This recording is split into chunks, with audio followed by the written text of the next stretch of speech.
Mukama kubanga babeera ba mwoyo. They said that the children of God worship the Lord because they are spiritual. Natugamba nti eggulu ligamba tojja kusobola. Brother Fred was here. Naye abensi bagamba nti nedda oyo muwadde omwaka ogu. They even say that you are able Muwadde omwaka gumu ng'obufumbo bwamulemye.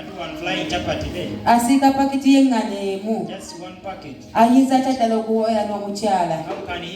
Anajjawa ssente ezimulabirira. Ensi yo eyogera bw'etyo.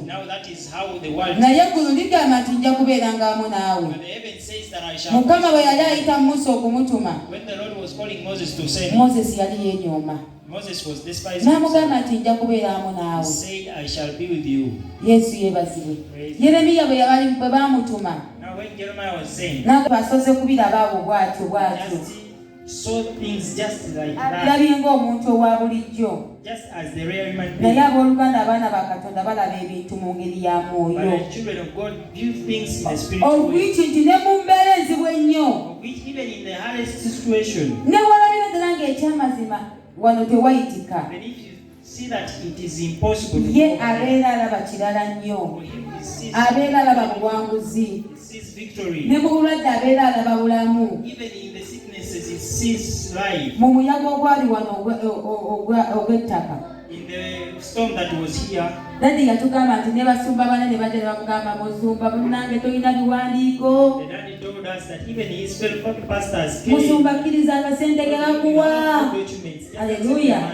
Naye ye yamanya Katonda gwe yakkiriza era ng'alaba birala nnyo, ng'alaba bya mwoyo.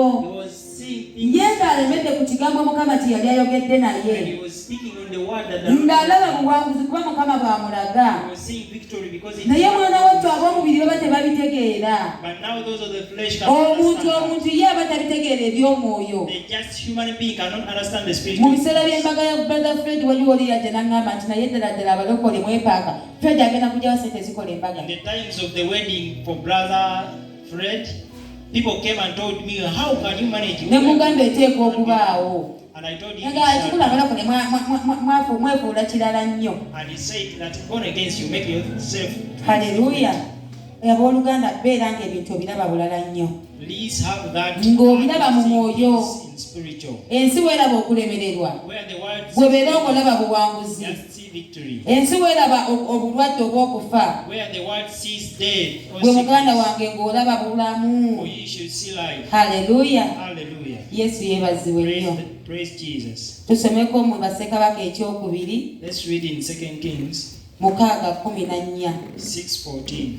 Bassekabaka ekyokubiri 2 Kings 6:14.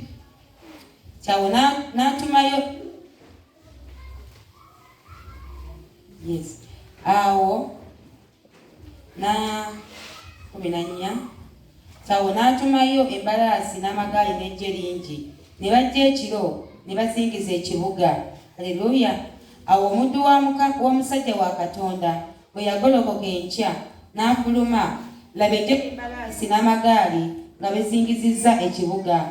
Omuddu we n'amugamba nti, zitusanze mukama wange. Haleluya. Yesu yeebazibwe. Tizitusanze mukama wange. N'addamu nti, totya, kubanga abali naffe bangi okusinga abali nabo. Haleluya. Elisa ekyamazima abasajja nga babazingizizza.